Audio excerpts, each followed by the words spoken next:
I wanted to preserve the reputation of being a guy that brings cars home, and that's why the phone still rings. Porschephiles, auto enthusiasts, welcome to Marc Bixen Live. A video and audio podcast about Porsches, lifestyles, and all things motorsports. Hosted by Porsche expert, owner of Los Angeles' world-renowned Porsche repair shop, Redline Service. So let's kick back, shift gears, and get to the action. Here's your host, Marc Bixen.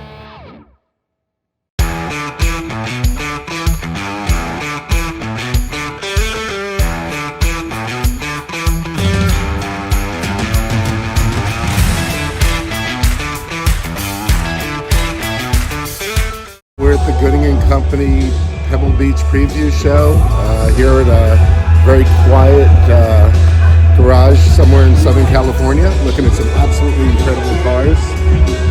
First car you walk by is a Ferrari F50. We're talking the creme de la creme. Wonderful to be here.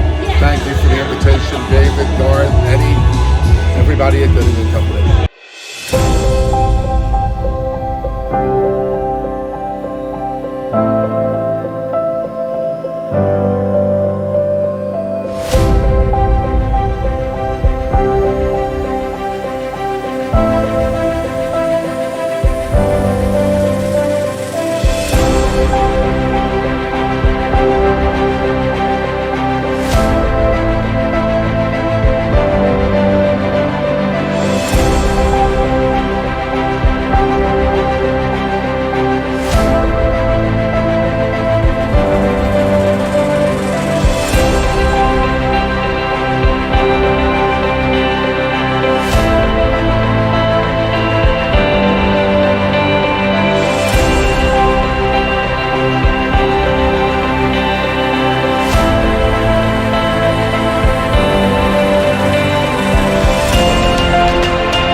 We're here with Eddie Mueller from Gooding Company, old friend of mine. I know Eddie since the late 80s, and we're standing here with an absolutely gorgeous 27 RS, lightweight. I think it's consigned locally by a local collector.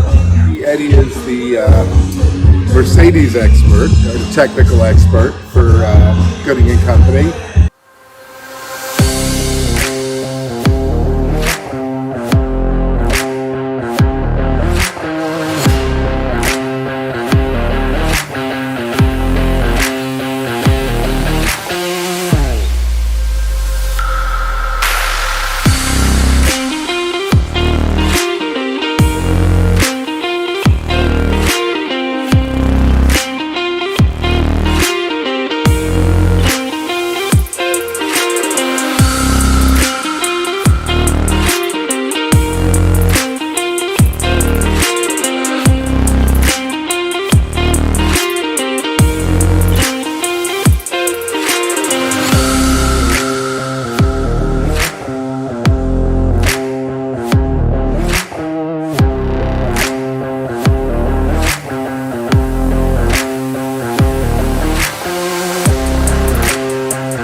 Garth Hammers of Gooding Company today. Garth is one of the experts at Gooding Company, one of the auction car experts, and old friend. We actually take care of a couple of cars for Garth at Redline. The Barchetta, the little boat, as they say. This is the closed version of that car. Very few made, even fewer in existence, and certainly one of the best remaining. Absolutely spectacular. Thrilled to have it. We actually sold this car at Gooding Company, sold it at Pebble Beach 2008 to its present owner, who has used it on many rallies. He's taken it to Europe a number of times. He's taken it on the Louis Vuitton rally. It's been on the Colorado Grand back here in the States. He's put 10,000 miles on it.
What do you think of this car, Mark?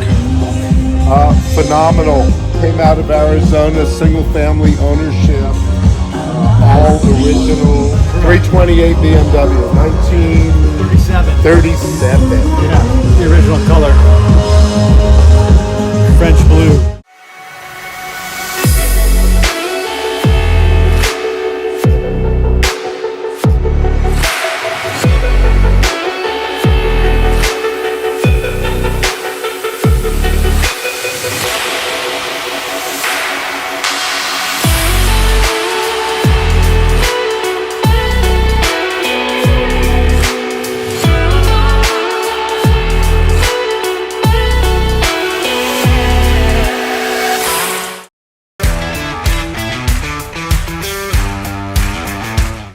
Welcome back to Marc Bixen Live. This evening's guest is two-time in-class Le Mans winner, legendary American driver, has driven NASCAR, road racing, has even driven historic Formula One cars.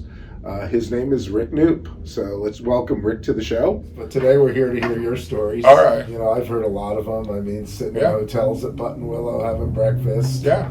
I guess we were together within a month of when you guys got back from doing Pikes Peak in Julian's car in the Knoop Man special.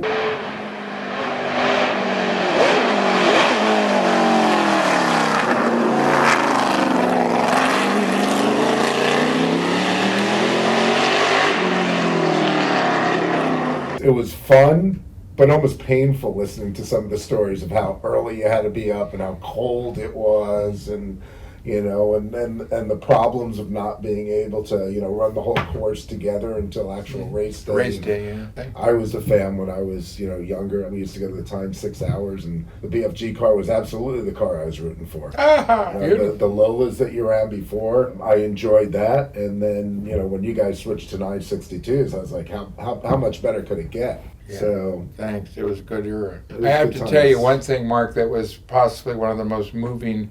And it's interesting, I'm here with you guys today because I was with Busby in the morning and I was talking to Morton, and now all of a sudden I'm talking to you, which we've shared a nice, you know, a great relationship. But watch this one.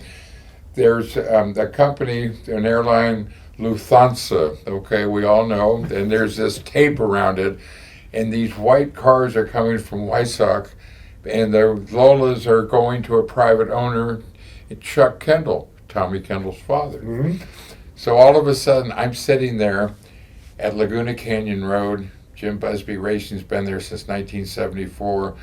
And two 962s come out of the 50-foot trailer, and they're still in tape wrapped around. I don't know if you've ever seen Donovan, a brand new Porsche race car delivered from Porsche. Oh. Not everything's on it. Some of the wing elements aren't on Oh. it. They have transport wheels on it or something. Oh. But you see it and you just go, Uh-oh. this is the dominant car for next year. Yeah. Oh my God. And we had seen them in the Group C2 or Camel Lights in the U.S., but I'm watching it be delivered. I said, please stop here. And I knew it was going to stop there. But dig this, I spent the whole night, because Porsche's, Mark knows this, and I'm sure you're aware of this, is when you sit in the seat, the ergonomics, the seat, the pedal assembly, everything is just, let's go. And I thought, I wonder if there's a And battery. it's all Porsche. It's all Porsche. No matter what model you're in, it feels like a Porsche. It does. There's a certain smell. And then I could do the first click. You start one of these just like you do a street car. And the first click, and I saw this light show. This is 84. The Mazda Lolas are gone. And I was going, I was almost in tears. Now I'm sitting in this car. Everyone had gone home at Jim Busby Racing. And I'm sitting in the car going, you got to be kidding me. You got to be kidding me. And I was doing this for about an hour. And I was like the sprinkler on your front lawn.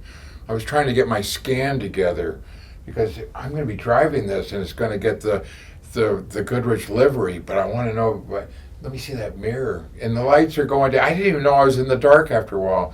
But I turned the click on again. And I was hoping I wasn't hurting it, but I was just feeling it. And, I love being under the stars as well, too, you guys. But when you have a skill set driving cars that really go, and to exercise them to some of their potential. It's a beautiful thing. And I wanted to make sure that I was going to, that I was comfortable. And I made that into a long story, but when you sit in a Porsche, you just know, this is going to work. That car was an analog dash car. There wasn't Motec yet, was there? No, there's no Motec. It was all analog. Yeah. So, yeah. That was the beauty of it, because there was a lot of driver to who, crew chief communication. It's funny, as you're describing it, for 6 years I shared a building with Carl Thompson down in Long Beach. Oh my God, wow. So the first time I walked in there,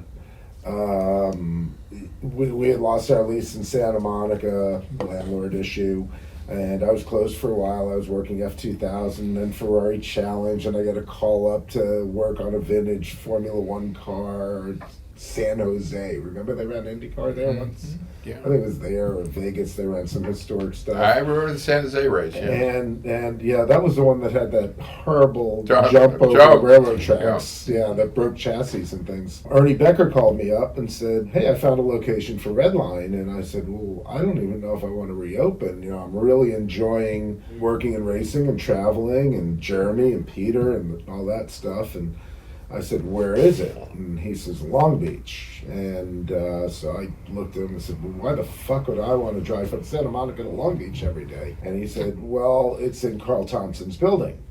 I said, "Carl's building?" I said, "Set up lunch for tomorrow." He says, "Done."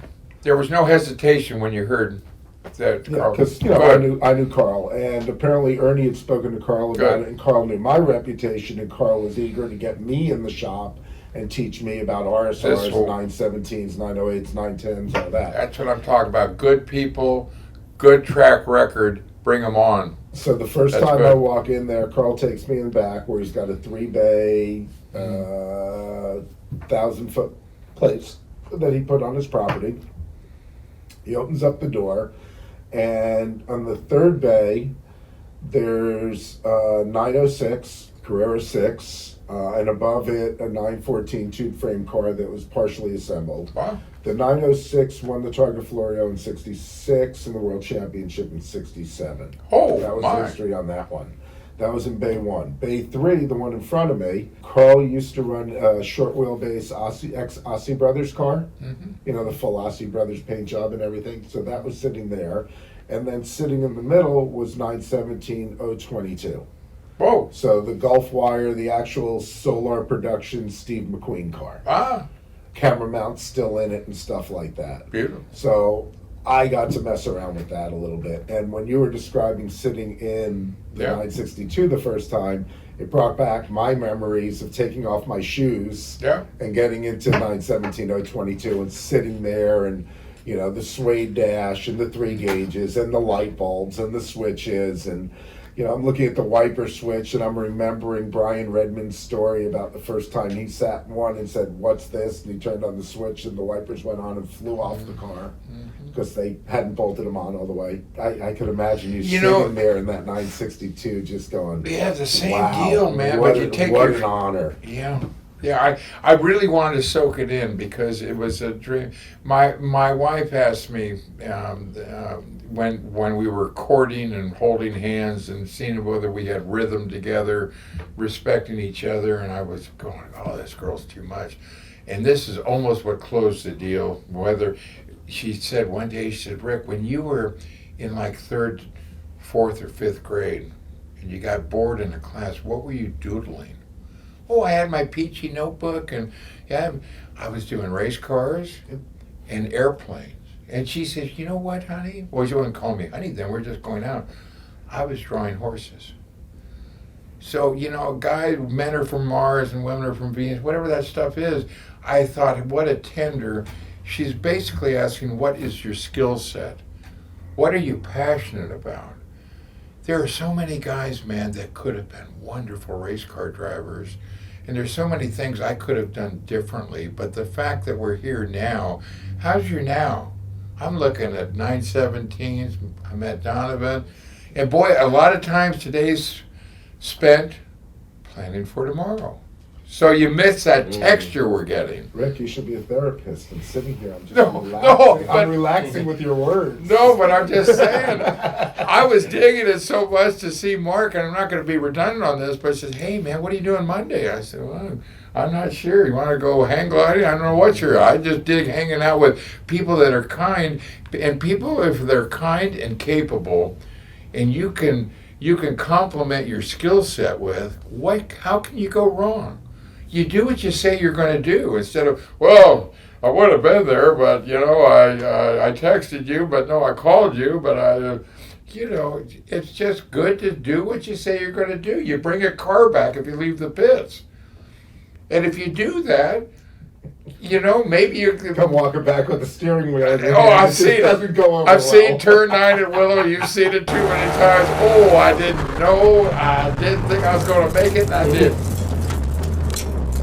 No, you didn't make it because you tried to save it. Yeah. If you had just gone for pit lane, Yeah. it would have been okay. That's what we're talking about. You- Same you road tried Atlanta. to get back on the track, and that's not what you do in 9. Yeah. Road Atlanta. So, It looked like you're going into the pits. Yeah. you and I had a connection, I think, from the first time that we met at one of the racetracks, and it wasn't just that I was a fan, and then later we found out we shared the same birthday. And we're both in wonderful relationships with women that are completely from a different world than we're from. And both of our ladies are artists Right. in oil painting. Sedette has her wonderful gallery down in Laguna. Yeah. My girl Katina has KatinaZinner.com with her large format oil paintings, and now her company Artify Life. And so we're promoting that stuff, artifylifestyle.com. It's interesting being with somebody who doesn't have the same interests that you have, and they open up another world to you. I'm sure when you met Sedette, you weren't an art gallery and show kind of guy. Well, I wasn't, but I always was intrigued with the liveries, specifically with BMW, and just the artwork, the Peter Max cars, and just some of the stuff. So I was aware the Leroy Neiman's and the posters and all that, and the Andy Warhols. But you're right, I wasn't really a art aficionado of abstract or something, and it was fun as we were getting fond with each other and going out more consistently. She one day said at lunch, hey, I do art on canvas, and I got to tell you what, I've been watching some of this stuff. I wasn't a race car enthusiast. You're an artist on the pavement. So as we draw birthdays together, and I don't think you'll see a lot of people that are motorsports enthusiasts with almost a sundial sort of lifestyle. They have a rhythm. They're almost a butterfly going through this jackhammer world. We have drop deadlines, and they're flying, and yes, they're here. But I think it complements what you and after the national anthem, we go to work. Yeah. If they don't wait, because I don't see Mark in the paddock area yet. I don't see Knoop either. The race goes on. Yep. And our butterflies are flying, and they're creative. The only clock is the countdown clock to the green flag. Yeah. That's the only clock in the world Yeah. when you work an hour work. That's No, true. no night too long. Yeah. No job too hard. No pay too low. It's all about the green flag and then the checkered. Yes, and I'm sure Katina probably said the same thing. I had no idea how deep the devotion was in motorsports. I mean, it is not a glamorous world when you're in it as thick as, I think it's a tribute, because if it was easy, everybody'd be doing it. This is a deeper deal than the McLaren story, the cylinder heads in the suitcase. Now you can't really do it because of the x-ray machines, but I think that is the mind blower, if that's the right term, for an artist who is so creative, like your bride, to watch the just black and white issues of motor racing and how people do no matter what to help each other. But you are trained after doing this, and you've earned your whatever respect you have in motorsports. I'll be gosh darn, you've earned it. Well, Katina had gone to a couple of races with me. She'd been to a Long Beach. Yeah. Took her to Grand Am up at Laguna Seca, like that. I guess it was 2011. I decided to bring her down to Daytona to see what happens in a 24-hour race. And our audience doesn't know this, but Katina's family is a Hollywood family. Her father was a very famous editor. And so she grew up productions, film sets. Katina's also an editor besides an artist, motion pictures and things.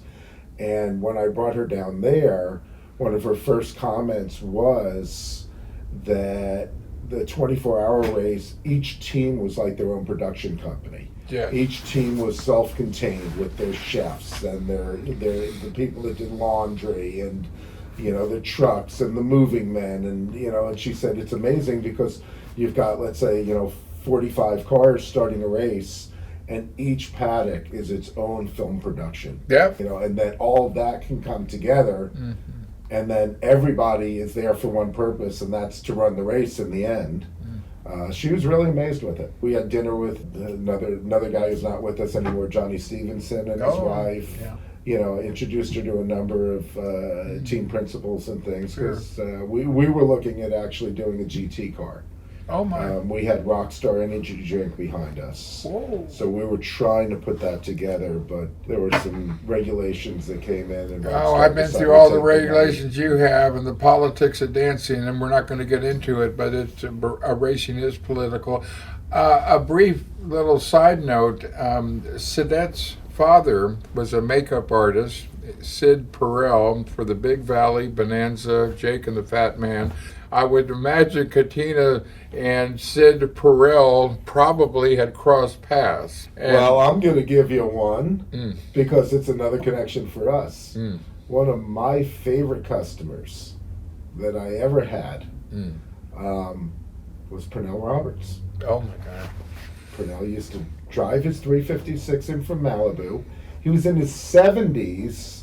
He would take his bicycle out of the back of his 356 cab. He had a 64 cab with a Les Liston steering wheel in it, which is really cool. Les Listons, a lot of times, you only saw in the British cars, like a Jaguar XSS or something like that. He would get on his bike, he was 72, 74, and he'd ride up PCH back up to Malibu. Could you imagine you're some tourist and you're driving from LAX, you're going to see Malibu, and you see an old guy on a bike, you look over, it's Pernell Roberts. That kills me. And, he's just such a lovely man. The first time he came in the shop, we had a secretary, and he was reading a book that was written by a slave. It was poetry written by a slave. And Pernell had that amazing narrative voice. He could have done anything for Nat Geo, anybody.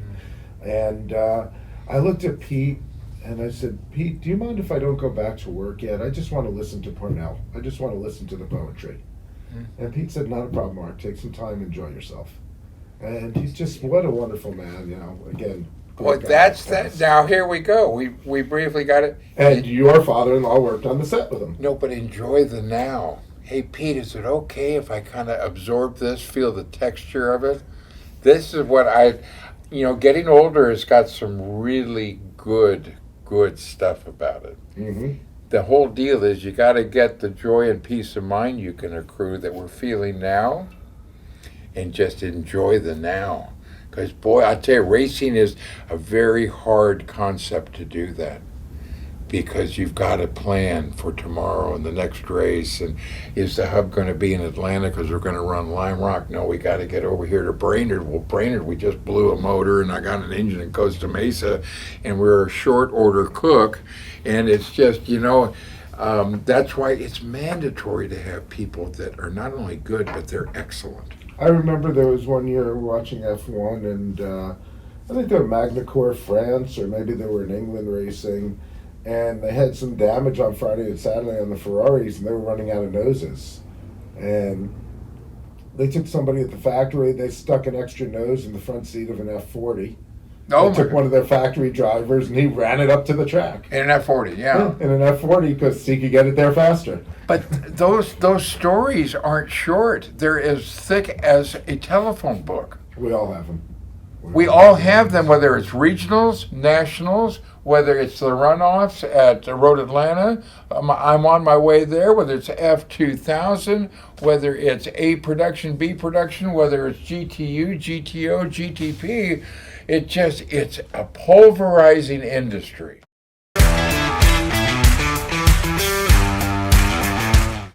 Redmond, David Piper, Sir Sterling Moss, Justin Bell, Hurley, Vic. Maybe we got to open the frame and have you sign it. Whoa, Jesus. No, man, that's a little ahead of me, but if you want, this ain't my last visit. This one's signed by all the RS Spider drivers, Lucas Lore and all those guys. This is one of Roy's photos. Roy also passed. We lost Roy in 16. This was one of Peter Hansel's shirts at Gurney, and this was his hat at PPI. Pat gave me that at his memorial, and that's the shirt I used to wear when we were at F2000. I ran against these cars at Sebring. These are fast, the Spiders. It's funny how he hid the Honda there on the other side. When Porsche introduced the 996, they did it at Barcelona. This is what all the people from Porsche wore. I'm loving it. So it's beautiful. So we got that. You know, the European driver's suits, man, were always like, I remember when we were getting our Stan 21s when we were going in Group C2. They're still wearing cotton single layers? Oh, no, we had Nomex crotch things, almost anticipating a fire. We're driving for Mazda, and I'm going, holy crap. And we were walking around saying, these things all look like a sack of potatoes, because, you know, Simpson was always giving you the Superman broad shoulders. Yep.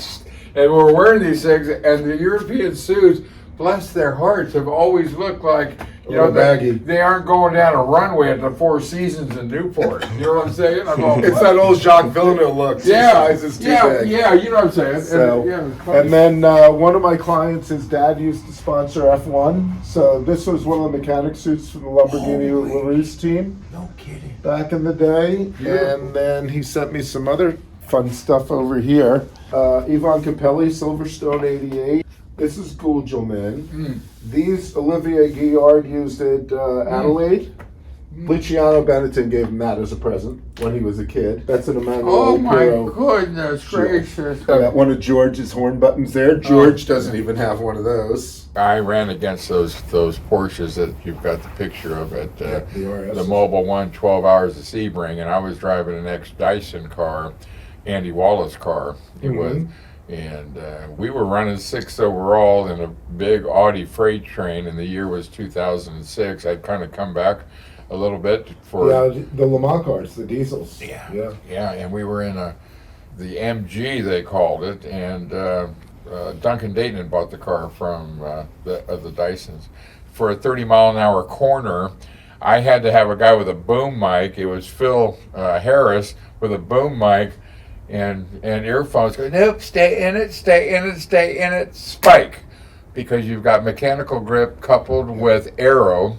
And all of a sudden when I would hit, the telemetry was 900 pounds on a non-power assist brake pedal. And I thought, I'm not Arnold Schwarzenegger. That's 900 pounds his foot's putting in yeah, pedal. and most of the time you roll it on because it's a light car, but it gives you an idea from going to 170 to a 30-mile-an-hour Sterling Moss hairpin in the length of a basketball court. And I go, no. We never did this in the 962s, the 934s, the 935s, let alone the RS. Okay, spike. And I'm going, I'm just doing a Hail Mary that there wasn't. You're looking at the telemetry and you're going, okay, the other guy did it. How the? Where? Yeah. Wait, how late is that? My spike's here and his spike's here. I wanted to preserve the reputation of being a guy that brings cars home, and that's why the phone still rings. I'm an older guy now, but at the same time, watching some of the cars come out of these collections, a lot of these people, who do they get to drive some of these 935s that have this surge and they're a 4-speed? It isn't a 6-speed with close ratio gears. There's a big.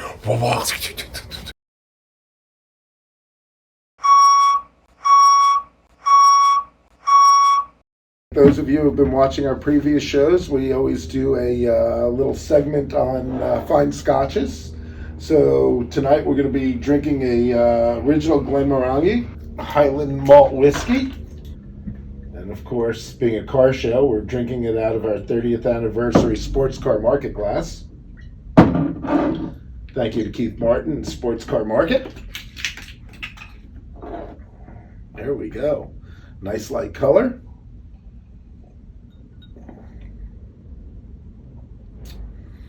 Oh, that's beautiful. Maybe I should have done that earlier in the show. So that's what happens when we film early in the day. But yeah, Glenmorangie, wonderful, wonderful Scotch, great color, not too hard to find. So next time you're down buying nice whiskey or Scotch, try giving Glenmorangie a shot.